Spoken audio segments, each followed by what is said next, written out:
우리가 함께 부르신 곳에서 찬양하며 하나님 앞에 주일 아침 예배를 드리겠습니다.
하나님 아버지, 우리에게 주어진 상황이 어떠하든지 하나님 있는 믿음으로 하나님의 존전 앞에 나와 예배하오니 우리 예배를 받으시고 영광을 거두어 주옵소서.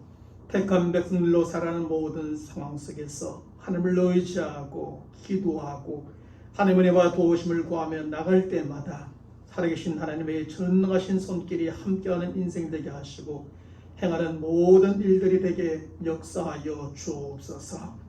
우리 주 예수 그리스도 이름으로 기원하옵나이다. 아멘.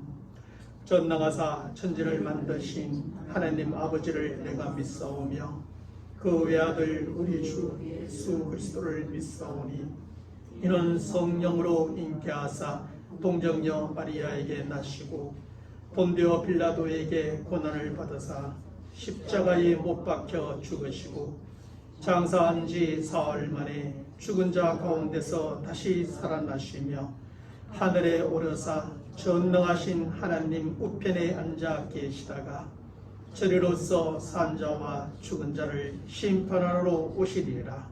성령을 믿사오며 거룩한 공예와 성도가 서로 교통하는 것과 죄를 사하여 주시는 것과 몸이 다시 사는 것과 영원히 사는 것을 믿사옵나이다. 아멘. 우리 다 함께 생명의 찬양 80장 목마른 사성 함께 찬양하겠습니다.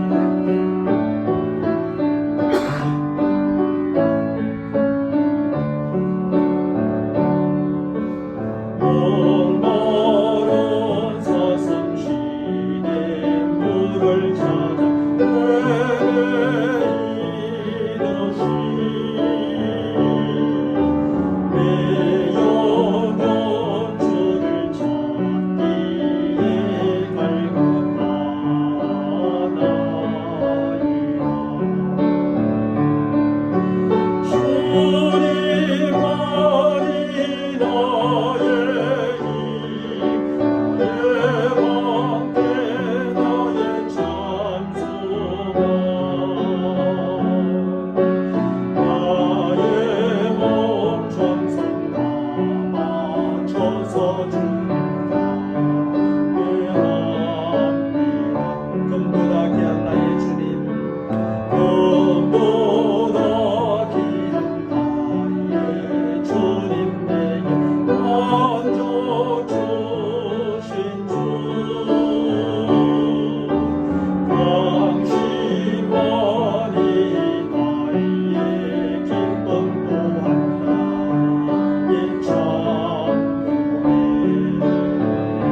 주님만이 나의 힘 주님만이 나의 힘 예방된 나의 찬송아 나의 몸 정성 다 맞춰서 주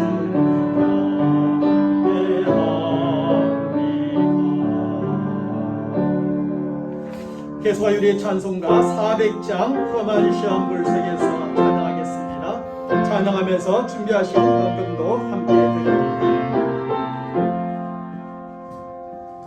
험한 시험 물속에서 나를 던져주시고 노원 둥 지나도록 나를 숨겨주소서 주여 나를 돌보시사 또이 품어주시고 험한 둥가 지나도록 나를 숨겨주소서 건생은 구원하사 모든 시험 이기고 동남까지 나서리는 주님 앞에 비오니 주여 나를 돌보시사 또이 품어주시고 험한 둥가 지나도록 나를 숨겨주소서 죄악이 빠진 이놈 깜깜한 데에 매며 부러진 나의 해원 부르소서 내 주여 주여 나를 돌보시사 또이 품어주시고 험한 둥가 지나도록 나를 숨겨주소서 아멘.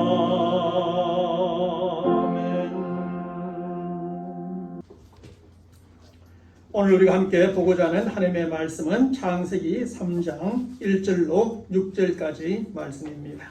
제가 여러분들에게 봉독해 드리겠습니다. 그런데 뱀은 여호와 하나님이 지으신 들짐승 중에 가장 간교하니라. 뱀이 여자에게 물어 이르되 하나님이 참으로 너희에게 동산 모든 나무의 열매를 먹지 말라 하시더냐.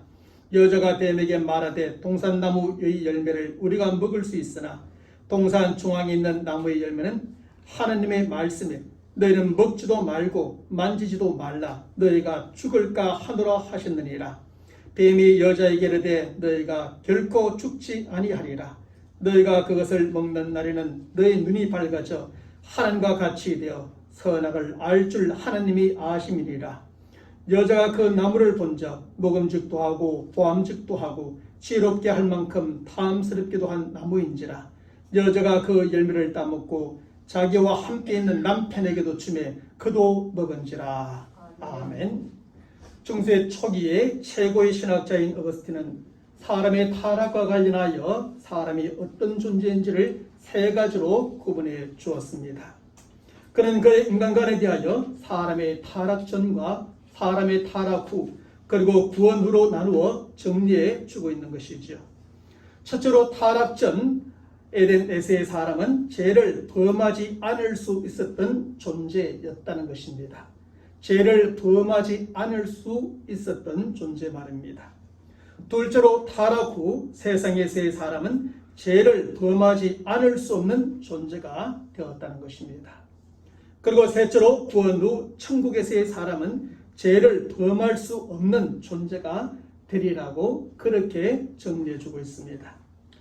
왜냐하면 사람이 타락하기 전에는 죄가 에덴 동산에 아직 없었고 타락한 후에는 죄가 온 세상으로 퍼져나갔으며 천국에는 죄 자체가 없기 때문인 것이죠. 그렇습니다. 어거스틴의 구본대로 에덴 동산에서의 사람은 죄를 범하지 않을 수 있는 존재였습니다. 왜냐하면 하나님께서 사람을 처음 창조하셨을 때 죄가 전혀 없는 상태로 사람을 창조해 주셨기 때문이었지요. 하지만 사람은 동시에 죄를 범할 수도 있는 존재이기도 하였던 것입니다. 다시 말하면 에덴 동산에서 사람은 죄를 범하지 않을 수도 있었지만 죄를 범할 수도 있는 존재였다는 것입니다. 왜냐하면 하나님께서 사람을 처음 창조하실 때 저들의 마음에 자유의지를 주셨기 때문입니다. 바로 이런 점에서 에덴 동산에서의 사람은 죄를 절대로 범할 수 없는 존재가 아니었음을 알 수 있습니다. 그저 죄를 범하지 않을 수 있었던 존재일 뿐이었지요. 에덴 동산에서의 사람은 저들의 자유의지에 따라 죄를 범하지 않을 수 있었고 죄를 범할 수도 있었던 죄의 가능성을 가진 존재였던 것입니다. 사랑하는 여러분, 여기에서 자유의지란 무엇일까요? 초대교회의 유명한 교부요 학자였던 오레겐은 사람의 자유의지에 대하여 이렇게 잘 정의를 해주고 있습니다. 자유의지란 선악을 구별하는 이성의 능력이며 선악을 선택하는 의지의 능력이라고 말입니다. 사실 하나님께서 처음 사람을 창조하셨을 때 아무런 생각도 없고 의지도 없이 하나님의 말씀에 순종하는 꼭두각시나 로봇으로 저들을 창조하지 않으셨던 겁니다. 하나님께서는 사람에게 자유의지를 주셔서 스스로 생각하고 저들의 의지를 들여 하나님의 말씀에 순종하는 사람으로 저들을 창조하신 것입니다. 그러므로 사람이 하나님께 주신 자유의지에 따라 깊이 생각하여 선악을 잘 구별하고 자신의 의지를 들여 악이 아닌 선을 선택하며 살아가야 했던 것입니다.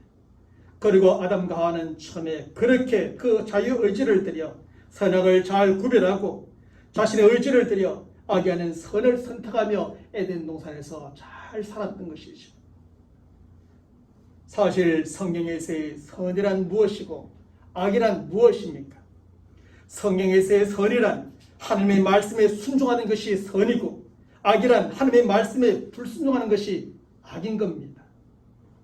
그러므로 사람의 자유의지에 따라 선악을 잘 구별하지 못하고 악을 선택하며 살아가면 결국 하나님의 말씀에 불순종하는 것이 되어버리지요.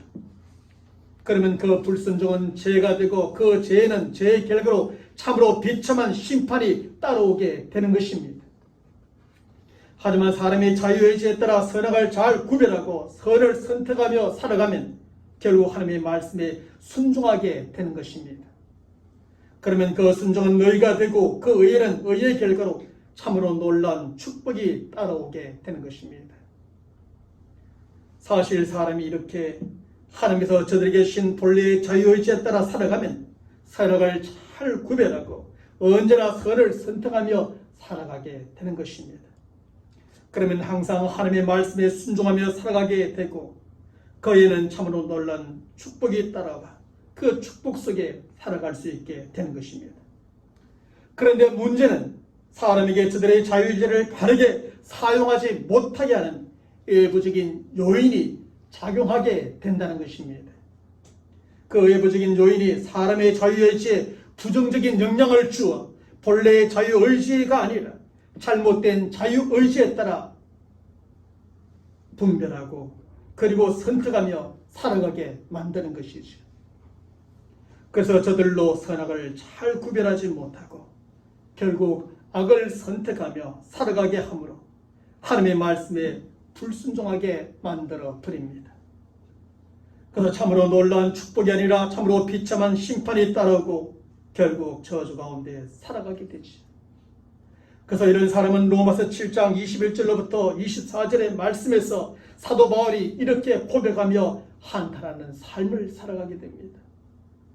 그러므로 내가 한 법을 깨달았노니 그 선을 행하기 원하는 나에게 악이 함께 있는 것이로다. 내 속사람으로는 하나님의 법을 즐거워하되 내 지체 속에서 한 다른 법이 내 마음의 법과 싸워 내 지체 속에 있는 죄의 법으로 나를 사로잡는 것을 보는도다. 오호라, 나는 공고한 사람이로다. 이 사망의 몸에서 누가 나를 건져내랴 라고 말입니다. 사랑하는 여러분, 그런데 우리는 이런 사실에 대하여 하나님께서 창조해 주신 첫사람 아담과 하와에게서 확인할 수가 있습니다. 사실 아담과 하와에게도 하나님께서 저들을 창조하실 때 주신 자유의지가 분명히 있었습니다. 그러므로 저들은 그 자유의지로 선악을 잘 구별하고 언제나 선을 선택하며 살아야만 했던 것이죠. 그 하나님의 말씀에 불순종하며 사는 것이 아니라 항상 순종하며 사는 것이었습니다. 그리고 하나님은 분명히 하나님의 말씀에 에덴 동산에 있는 모든 가시를 다 먹을 수 있으되 동산 중앙에 있는 그 나무 가시는 먹지 말라. 먹는 날에는 정령 죽는다고 경고까지 하셨던 겁니다. 그러므로 저들의 자유의지로 선과 악, 하나님의 말씀에 순종할 것인가 불순종할 것인가를 구별하고 순종을 선택하며 살아있던 것이죠. 하지만 저들은 그 자유의지로 선악을 잘 구별하지 못했고 결국 악을 선택하고 말았습니다. 그 결과 저들은 하나님의 말씀에 불순종하는 죄를 범하게 되고 타락의 나락으로 떨어지고 말았습니다. 저들은 그 죄로 말미암아 하나님의 심판과 저주가 저들뿐 아니라 하나님께서 창조하신 천지 만물 가운데 임하도록 하였던 것입니다. 그래서 철학자 루스는 그가 쓴 에밀이라는 책에서 저들의 죄의 결과에 대하여 이렇게 말해줍니다. 천지 만물이 창조주의 손에서 나올 때는 모든 것이 선하였다. 하지만 사람의 손에 옮겨지면 그 모든 것이 악하게 되었다고 말합니다. 사실 하나님께서는 천지 만물을 아주 선하게 창조하셨고 매우 아름답게 창조하셨습니다. 하지만 첫사람 아담과 하와가 지은 불순종의 죄로 말미암아 천지 만물은 악하게 되었고 그 아름다움은 모두 잃어버리게 되었습니다. 우리는 오늘 본문의 말씀을 통해서 온 인류를 엄청난 비극으로 몰아넣은 죄에 대하여 배우게 됩니다. 선한 천지 만물을 악하게 만들고 아름다운 세상을 더럽게 만든 죄에 대하여 깨닫게 됩니다. 그러면 우리가 죄에 대하여 배우고 깨닫는 것이 무엇입니까? 첫째로 죄는 유혹으로부터 시작된다는 것입니다. 유혹 말입니다. 영어권에서 어떤 대상에게 성을 부여할 때 그것의 성향에 따라서 남성이나 여성의 성을 부여합니다. 그러면 영어에서 죄는 남성의 성으로 표현할까요? 아니면 여성의 성으로 표현할까요? 영어에서 죄는 여성으로 표현되어지고 있습니다. 왜냐하면 그것은 바로 죄의 여성적인 성향 때문입니다. 본래 죄라는 것은 여성처럼 아름답게 분장을 하고 다정하게 다가와서 달콤한 말로 유혹을 하는 성향을 가지고 있습니다. 죄가 처음부터 죄라고 다가오지 않습니다. 죄 아닌 것처럼 해서 다가와 죄가 되게 만들어 버리는 것이죠. 물론 여성이라고 다 이런 것은 결코 아니지만 죄는 이렇게 겸허하고 달콤하게 유혹하는 성격이 있고 그래서 죄를 여성으로 표현하고 있는 겁니다. 실제로 모든 죄는 겸허하고 달콤한 유혹으로부터 시작되어집니다. 본래 죄가 전혀 없이 창조된 첫사람 아담과 하와의 마음에 너무나 달콤하고 겸허한 유혹으로 죄가 찾아오게 되었던 것이죠. 오늘 본문의 말씀에 보면 마귀는 아담과 하와를 넘어뜨리기 위해 뱀으로 가장하여 저들을 찾아오게 됩니다. 그리고 마귀는 아주 겸허하고 달콤한 말로 저들을 유혹하게 되는데 특별히 하와를 먼저 찾아와 유혹하게 됩니다. 왜냐하면 일반적으로 여자는 유혹을 잘 하기도 하지만 또한 유혹을 잘 받기도 하는 성향을 갖고 있기 때문입니다. 그런데 마귀가 먼저 하와를 찾아와 유혹하는 모든 과정을 보면 너무나 교묘하고 너무나 달콤하다는 것을 알게 됩니다. 그 첫 번째 가정으로 마귀는 여자의 생각 속에 무엇을 갖게 하였습니까? 여자의 생각 속에 먼저 의심을 갖게 하였습니다. 왜냐하면 모든 죄는 그동안 믿고 있었던, 알고 있었던 것에 대하여 믿음을 흔들리게 하는 의심으로부터 시작되어지기 때문입니다. 의심이 꼬리에 꼬리를 물게 되면 불신하게 되는 것이지요. 믿음은 사라지고 마는 것이지요. 우리 부부관계에서도 마찬가지입니다. 어떤 일에 의심이 하나 생기면 또 다른 의심이 생겨지고, 그러다 보면 불신하고, 그리고 그 사람에 대해서 믿음을 갖지 못하게 되는 겁니다. 오늘 본문 1절의 말씀에서 뱀으로 가정한 마귀가 여자에게 찾아와 이렇게 의심을 갖게 하는 질문을 하였습니다. 뱀이 여자에게 물어 가로되 하나님이 참으로 너희에게 동산 모든 나무의 열매를 먹지 말라 하시더냐라고 말합니다. 여기서 중요한 질문이었지만 모든 나무의 열매를 먹지 말라 하더냐라는 것입니다. 그러자 이런 질문을 받은 여자는 2절과 3절의 말씀에서 이렇게 의심 섞인 대답을 하게 됩니다. 동산 나무의 열매를 우리가 먹을 수 있으나 동산 중앙에 있는 나무의 열매는 하나님의 말씀에 너희는 먹지도 말고 만지지도 말라 너희가 죽을까 하노라 하셨느니라고 대답합니다. 사실 하나님께서는 동산 중앙에 나무의 열매를 먹으면 정녕 죽는다고 말씀하셨습니다. 그런데 하와의 대답은 너희가 죽을까 하노라고 말했다고 대답합니다. 그러자 4절의 말씀에서 마귀는 하나님의 말씀대로 정말 죽을까 하는 여자의 의심이 너희가 결코 죽지 아니하리라는 확신을 심어주게 됩니다. 마귀는 여자의 생각 속에 먼저 이렇게 하나님과 하나님의 말씀에 대한 의심을 갖게 하였습니다. 좀 더 나아가서 하나님과 하나님의 말씀에 대한 여자의 그 의심에 확신을 심어주게 된 겁니다.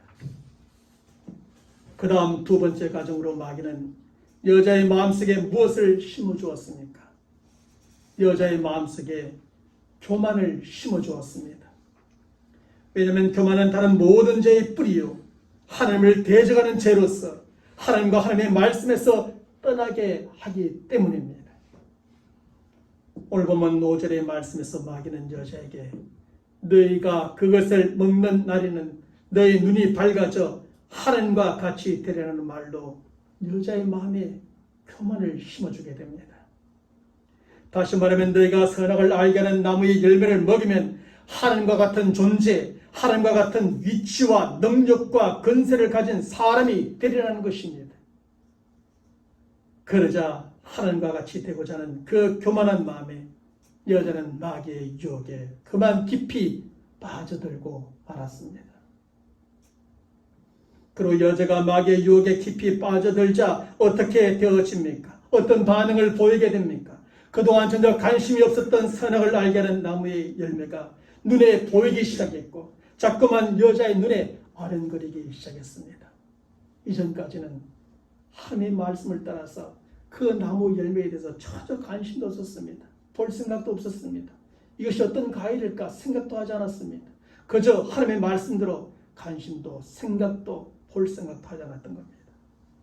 그런데 마귀의 유혹을 받게 되니까 하나님의 말씀에 의심을 하게 되고 하나님과 같이 되고자 하는 그 교만한 마음이 생기니까 드디어 그것이 그의 관심사에 들어오게 되고 보여지기 시작하고 그의 눈에 눈만 감아도 아른거리기 시작했던 겁니다.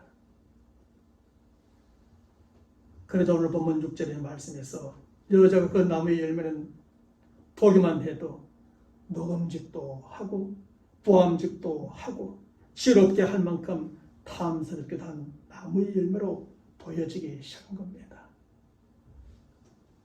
그러다가 여자는 선악을 알게 하는 나무의 열매를 결국 다 먹었고 자기와 함께 있는 남편에게도 주어 먹게 하였던 겁니다. 이렇게 하여 아담과 하와는 죄를 짓게 되었고 그 죄는 하나님의 말씀에 불순종하는 죄였습니다. 그리고 그 죄의 결과 하나님의 말씀대로 저들에게는 비참한 죽음의 심판과 뼈아픈 고통의 저주가 따르게 되었던 것입니다. 사랑하는 성도 여러분, 하나님에 의해 죄가 전혀 없는 상태로 창조된 아담과 하와가 이렇게 하여 처음 죄를 짓게 되었습니다. 마귀의 유혹이라는 외부적인 요인이 작용하여 저들의 자유의지를 바르게 사용하지 못하였던 것입니다. 뱀으로 가정하여 찾아온 강교한 마귀의 아주 교묘하고 달콤한 유혹으로 말미암아 본래의 자유의지를 바르게 사용하지 못했습니다. 그래서 아담과 하와는 선악을 잘 구별하지 못하였고 결국 악을 선택함으로 하나님과 하나님의 말씀에 대한 불순종의 죄를 짓게 되었습니다. 그리고 그 죄가 전혀 없었던 저들의 마음속에 자리를 잡게 되었고 출생의 방법으로 태어나는 저들의 모든 후손들의 마음속에도 원죄가 되어 계속하여 저들이 앞길을 막는 또 저들을 비참한 죽음과 고통의 저주 가운데 빠지게 만든 것이 되어버린 것이죠. 그래서 아담과 하와가 먼저 하나님의 창조의 축복이 아니라 참으로 비참한 죽음과 뼈아픈 고통의 저주 가운데 살아가게 됩니다. 뿐만 아니라 문제를 가지고 태어난 모든 인류가 비참한 죽음의 심판과 뼈아픈 고통의 저주 가운데 살아가게 만들어 버렸던 겁니다. 그런데 아담과 하와를 죄 가운데 빠지게 했던 마귀의 유혹은 그때로 모두 끝난 것이 결코 아니었습니다. 마귀는 그 후로부터 믿는 자들을 죄 가운데 빠지도록 하기 위해서 온갖 수단과 방법을 가리지 않고 끊임없이 유혹을 합니다. 그리고 마귀는 그 유혹을 너무나 교묘하고도 달콤하기 때문에 수많은 사람들이 그 유혹에 쉽게 넘어가고 맙니다. 하나님의 친히 만드시고 그렇게 기뻐하셨던 첫사람 아담과 하와가 마귀의 유혹에 그렇게 쉽게 넘어갔던 것처럼 많은 사람들이 쉽게 넘어가고 맙니다. 믿음이 약한 사람들, 믿음이 적은 사람들뿐 아닙니다. 하나님의 마음에 합한 자로서 하나님 앞에서 신실함을 인정받았던 다윗 또한 마귀의 유혹에 그만 넘어가고 말았지요. 또한 예수님의 제자들은 마귀의 유혹에 대한 예수님의 직접적인 가르침과 경고에도 불구하고 그 유혹에 그만 넘어가고 말았습니다. 그래야 한 사람은 그의 선생을 은삼십에 팔아먹었고 나머지 대부분은 예수님을 부인하고 그를 떠나버리고 말았던 겁니다. 사실 오늘날에도 얼마나 많은 신앙인들이 마귀의 유혹에 넘어가 죄의 길로 나아가는지 모릅니다. 수많은 신앙인들이 돈의 문제, 이성의 문제, 성공의 문제, 명예와 근세의 문제 등으로 마귀의 유혹에 넘어가 쉽게 죄의 나락으로 떨어져 버리죠. 사람의 구별이 없습니다. 목사들 중에도 이렇게 유혹을 받아 죄의 길로 빠져드는 분들이 있고 장로, 권사, 그렇게 헌신하였던 신신한 집사님들 중에도 이렇게 마귀의 유혹에 넘어가 죄의 나락으로 빠져드는 일들이 참으로 많습니다. 바로 이런 점에서 우리는 마귀의 교묘하고 달콤한 유혹에 항상 주의하고 경계심을 가져야 합니다. 우리는 먼저 우리의 생각 속에 살며시 파고드는 하나님과 하나님의 말씀에 대한 의심을 물리쳐야 합니다. 또한 우리의 마음속에 자리 잡는 하나님과 같이 되고자 하는 그 교만한 마음을 버려야 합니다. 의심과 교만한 마음을 버려야 합니다. 왜냐하면 마귀는 하나님의 말씀에 대한 의심을 갖게 함으로 우리를 유혹하고 교만한 마음을 갖게 함으로 또한 끊임없이 우리를 유혹하기 때문입니다. 그러므로 우리가 하나님과 그 말씀에 대한 의심을 물리치고 교만한 마음을 버릴 때 마귀의 유혹에 쉽게 빠지지 않고 그 유혹을 이길 수 있게 될 것입니다. 그러면 우리는 죄의 결과인 비참한 죽음과 심판과 뼈아픈 고통의 저주가 아니라 하나님의 창조의 축복을 계속하여 누리며 사는 성도가 될 줄로 믿습니다. 또 한 가지는 죄의 가능성을 극복해야 한다는 것입니다. 사람은 본래 죄가 전혀 없는 상태로 창조된 존재였지만 죄를 지을 수 있는 가능성은 가지고 있는 존재였습니다. 그런데 아담과 하와의 타락과 죄로 사람의 마음속에는 죄의 씨앗이 심어졌고 그 사람은 죄를 지을 수 있는 가능성이 훨씬 더 높아지게 되었습니다. 그 하나님께서는 죄를 짓고 타락한 아담과 하와에게 조치를 취하게 되는데 그것은 창세기 2장 24절의 말씀에 이렇게 기록되어져 있습니다. 하나님이 그 사람을 쫓아내시고 에덴 동산 동쪽에 그룹들과 두루 도는 불칼을 두어 생명나무의 길을 지키게 하시니라. 다시 말하면 하나님께서는 죄로 말미암아 죽음이 찾아온 사람이 에덴 동산에 있는 생명나무 열매를 따먹고 다시 영생하는 것을 막기 위하여 이런 조치를 취하셨다는 것입니다. 그리고 이것은 한 번 죄를 지은 아담과 하와에게 또 다른 죄를 지을 가능성이 있음을 시사해 주는 것입니다. 죄의 맛을 버린 사람은 그 죄의 맛을 잃어버릴 수가 없습니다. 그래서 끊임없이 죄를 쫓아 살아가게 되죠. 한번 하나님의 말씀에 불순종하여 선악을 알게 하는 나무의 실과를 먹은 저들은 이제 그것을 극복하기 위하여 또 다른 죄를 지을 것이라는 것을 하나님은 아셨던 겁니다. 그래서 에덴 동산에서 저들을 내어 쫓으시고 저들이 생명나무의 열매에 접근할 수 없도록 천사들과 불칼을 두어 그것을 지키게 만든 것입니다.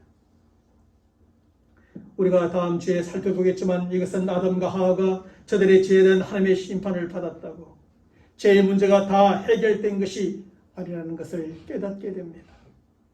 저들의 마음속에는 죄의 씨가 심겨졌고 또 다른 죄, 더 많은 죄, 더 큰 죄를 지을 가능성이 더 많아지게 된 것입니다. 이제부터 시작입니다. 저들의 마음속에는 죄의 씨가 심어졌을 뿐 그것이 어떻게 자라고 얼마만큼 자라서 어떤 죄를 지을지 알 수가 없는 존재가 되어버렸습니다. 그리고 그 죄의 가능성이 가장 잘 드러난 첫 번째 사건이 창세기 4장의 말씀에 나오는 아담과 하와의 두 아들 가인과 아벨의 사건이었죠. 큰 아들 가인은 하나님께서 자신의 예배는 받아주지 않고 동생 아벨의 예배를 받아주신 것에 대하여 심히 분노하게 되었습니다. 그리고 그 분노를 동생 아벨에게 표출하게 되는데 아벨을 돌로 쳐 죽이는 살인으로 표출하게 되었던 겁니다. 사람의 마음속에 씨앗으로 심어졌던 그 죄가 이렇게 구체적으로 살인이라는 죄로 드러나게 된 첫 번째 사례입니다. 그 결과 가인은 하나님의 더 큰 심판을 받고 하나님 앞에서 쫓겨나게 되었고 평생 저주 가운데 살게 되었습니다. 그러면서 하나님께서는 창세기 4장 7절의 말씀에서 가인에게 죄의 소원은 내게 있으나 너는 죄를 다스릴 찌니라고 경고해 주었습니다. 마음속에 늘 사람의 마음속에는 죄를 짓고자 하는 그 소원이 있다는 겁니다. 하지만 그 죄의 소원을 따라 살지 말고 그 죄를 다스리며 살아야 될 것이라고 경고해 주신 것입니다. 더 이상 죄의 지배를 받음으로 죄를 짓지 말고 죄를 지배함으로 죄를 이기며 살아야 한다는 뜻이지요. 사랑하는 성도 여러분, 아담과 하와의 죄와 타락 이후로 출생의 법칙을 따라 태어나는 모든 사람의 마음속에도 이런 죄의 가능성이 있는 겁니다. 그것을 우리는 원죄라 그렇게 말합니다. 그러므로 예수를 믿고 구원을 받았다고 해서 그 안에 죄의 가능성이 전혀 없다거나 죄의 문제에서 100% 완전히 자유로운 사람은 한 사람도 없습니다. 예수 믿고 구원받아도 말입니다. 우리가 의인이라 불려지지만 그것은 우리가 죄가 전혀 없어서 절대적 의인이 된 것이 아니라 예수의 보혈의 피로 말미암아서 우리 죄를 다 사해 주심으로 하나님께서 의롭다 여기시는 칭의적인 의이시죠. 그럴 뿐입니다. 그러나 우리의 마음속에는 여전히 죄의 소원이 있습니다. 그러므로 어거스틴의 말대로 타락 후 모든 사람은 죄를 범하지 않을 수 없는 이런 세상에서 살아가게 된 겁니다. 하지만 우리가 이렇게 죄를 범하지 않을 수 없는 세상에서 살아가고 있다고 그냥 죄를 지으며 살아가도 된다는 뜻은 결코 아니죠. 우리는 하나님의 말씀대로 죄의 지배를 받음으로 죄를 짓지 말고 죄를 지배함으로 죄의 가능성을 극복하며 살아야 하는 겁니다. 그럼 우리가 어떻게 죄의 가능성을 극복하며 살아갈 수 있을까요? 첫째로 우리는 말씀의 터 위에 굳게 서 있어야 합니다. 하나님의 말씀의 터 위에 말입니다. 오늘 본문의 말씀에서 마귀는 하나님의 말씀에 대한 의심으로 하와를 유혹하였고 하와는 그 유혹에 쉽게 넘어가고 말았습니다. 만일 하와가 하나님의 말씀의 터 위에 굳게 서 있었더라면 사단의 유혹에 그렇게 쉽게 넘어가지는 않았을 겁니다. 하나님께서 말씀하셨는데 그 터 위에 굳게 서 있지 않았으니까 죽을까 하느라고 말씀했다고 말합니다. 자기 해석이지요. 하나님의 말씀이 아니었습니다. 하나님은 분명히 죽는다고 말했는데 자기 스스로 해석을 합니다. 죽을지도 모른다고 말입니다. 말씀이 터 위에 굳게 서 있지 못했던 하와는 이렇게 하여 마귀의 유혹에 쉽게 넘어가고 말았습니다. 사실 예수님은 3번에 걸친 마귀의 집요한 유혹을 받고 또 받았지만 그 유혹에 결코 넘어가지 않으셨죠. 말씀의 터 위에 굳게 서 있었던 예수님은 하나님의 말씀으로 마귀의 유혹을 모두 물리치고 죄의 가능성을 극복하셨던 겁니다. 이처럼 마귀의 유혹을 물리치고 죄의 가능성을 극복하는 힘은 하나님의 말씀에 있습니다. 하나님의 말씀에 굳게 서 있음에 있습니다. 정말 이것이 하나님의 말씀이라면 그 누가 어떤 말로 의심을 심어줘도 의심하지 않는가. 그것이 바로 하나님의 말씀의 터 위에 굳게 서 있는 사람의 모습인 겁니다. 굳게 서 있지 못하니까 누가 조금만 뭐라 말하면 그냥 흔들리고 누가 조금만 이렇게 말하면 그게 휩쓸리고 그러다 보니 유혹에 넘어가고 마는 겁니다. 이런 점에서 우리는 하나님의 말씀을 정말 열심히 읽고 듣고 제대로 배움으로 말씀에 굳게 서 있는 성도가 되어야 합니다. 둘째로 항상 깨어있어 기도해야 합니다. 예수님은 마태복음 6장 13절의 말씀에서 제자들에게 시험에 들게 하지 마옵시고라고 매일 기도해야 된다고 가르쳐 주셨습니다. 그리고 마태복음 26장 41절의 말씀에서는 시험에 들지 않게 깨어있어 기도하라고 경고하셨습니다. 이렇게 기도하라고 가르쳐 주시고 경고하셨던 예수님은 친히 금식하며 기도하신 후에 마귀의 시험을 받게 되었지요. 그리고 겟세마네 동산에서는 땀방울이 핏방울이 되도록 밤을 새워가며 간절하게 기도하셨습니다. 그리고 그 결과 예수님은 마귀의 시험을 능히 물리칠 수 있었고 죄의 가능성을 모두 극복하게 되었습니다. 이런 사실은 우리가 사단의 유혹에 빠지지 않도록 매일매일 기도해야 하며 영적으로 항상 깨어있어 기도해야 함을 가르쳐 주시는 예수님의 말씀이고 예수님의 돈인 것입니다. 그럼 우리가 마귀의 유혹에 넘어가지 않고 죄의 가능성을 극복하기 위해서는 영적으로 항상 깨어있어 기도할 수밖에 없습니다. 우리의 생각과 우리의 힘과 우리의 의심만으로는 안 되는 겁니다. 셋째로 우리는 적극적으로 선을 행해야 합니다. 하나님은 창세기 4장 7절의 말씀에서 살인죄를 범한 가인에게 말씀하십니다. 내가 선을 행하면 어찌 낯을 들지 못하겠느냐. 선을 행치 아니하면 죄가 문에 없더니라고 말씀하십니다. 다시 말하면 선을 행함으로 죄를 이길 수 있다는 뜻입니다. 그렇습니다. 우리가 적극적으로 선을 행할 때 악은 점점 멀어지고 죄의 유혹은 물리칠 수 있게 되는 겁니다. 우리가 항상 선을 행하면 악이 틈탈 여유가 없는 것이죠. 악을 지을 여유가 없는 겁니다. 선을 행하기 때문입니다. 그래서 사도 바울도 로마서 12장 21절의 말씀에서 악에게 지지 말고 선으로 악을 이기라고 말하고 있습니다. 이런 점에서 우리는 선을 적극적으로 행함으로 악을 점점 멀리하는 성도들이 되어야 합니다. 선을 적극적으로 행함으로 마귀의 유혹을 물리치고 죄의 가능성을 극복하는 성도가 되어야 합니다. 죄를 짓지 않으면 되리라 생각하지만 결코 그것만으로 부족합니다. 선을 적극적으로 행해야 됩니다.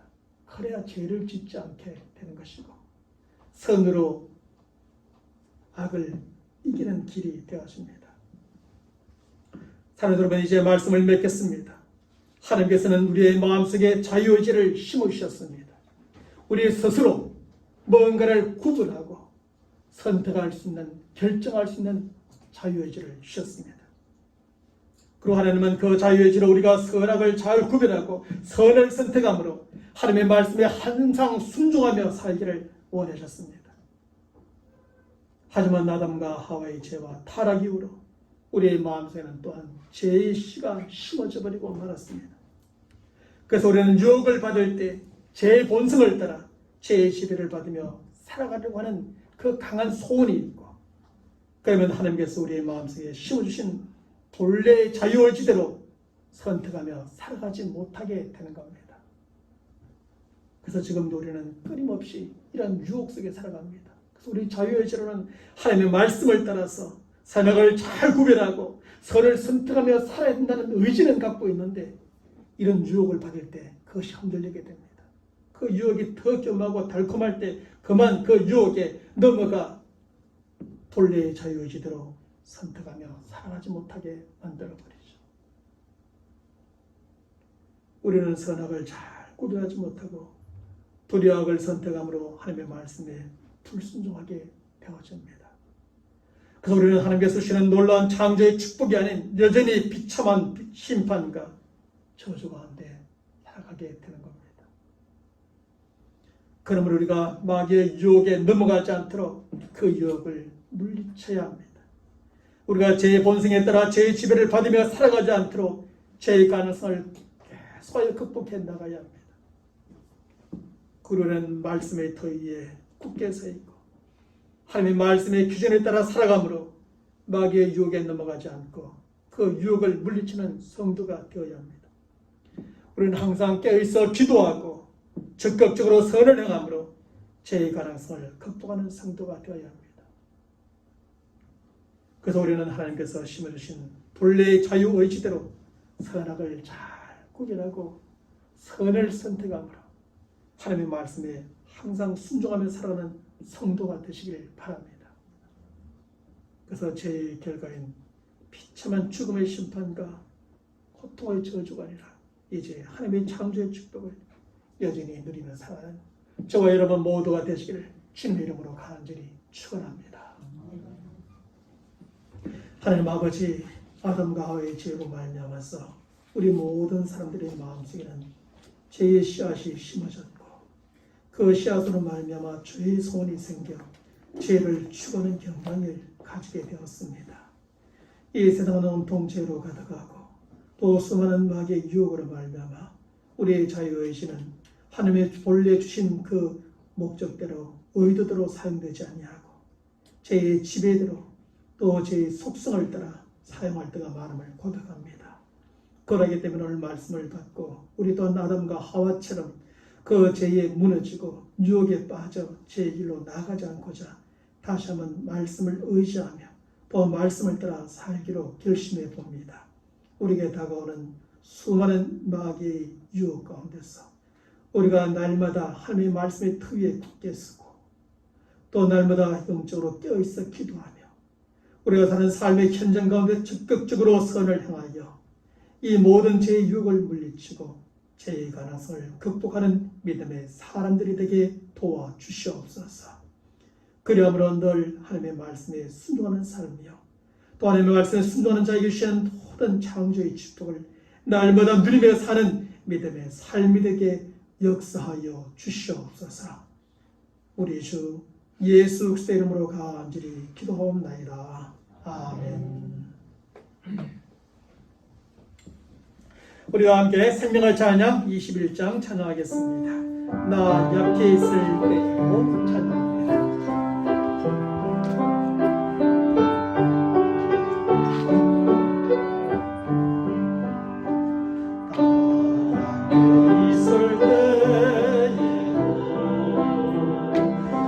주님은 함께 계시고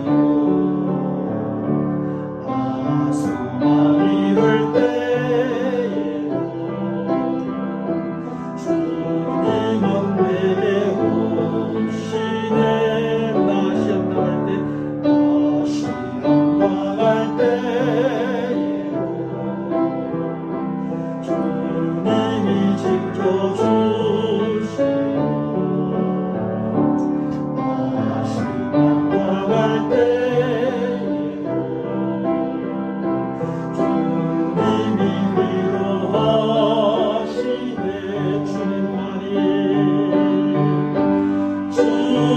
주님만이 내 힘이시며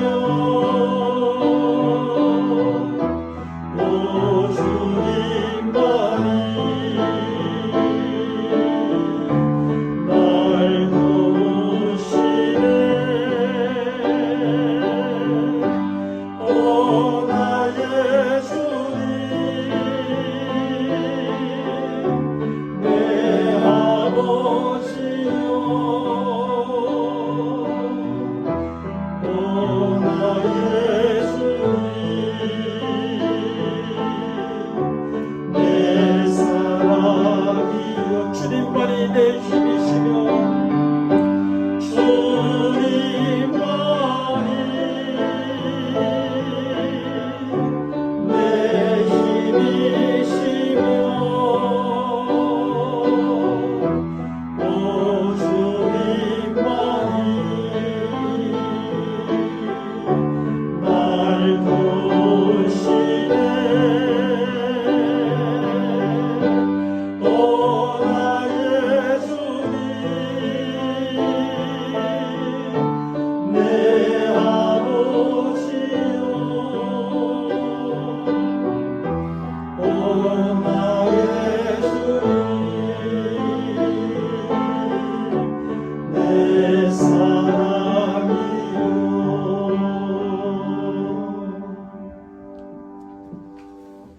지금은 우리 주 예수 그리스도의 은혜와 하나님 아버지의 무한하신 사랑하심과 성령님의 교통하심과 역사하심과 충만하심이 우리의 마음속에는 여전히 죄의 소원이 있고 우리에게는 수많은 마귀의 유혹이 규모하고 달콤하게 시시각각으로 다가오지만 하나님의 말씀에 더 위에 굳게 서 있고 영적으로 깨어있어 늘 기도하며 우리가 세상 속에서 하나님의 말씀을 따라 적극적으로 선을 행함으로 모든 유혹을 물리치고 죄의 가능성을 극복하며 성령의 삶을 살고자 하는 모든 믿음의 사람들 머리 위에 또 한 주간 계획하며 행하는 모든 일들 가운데 지금부터 영원토록 함께 있을지어다. 아멘.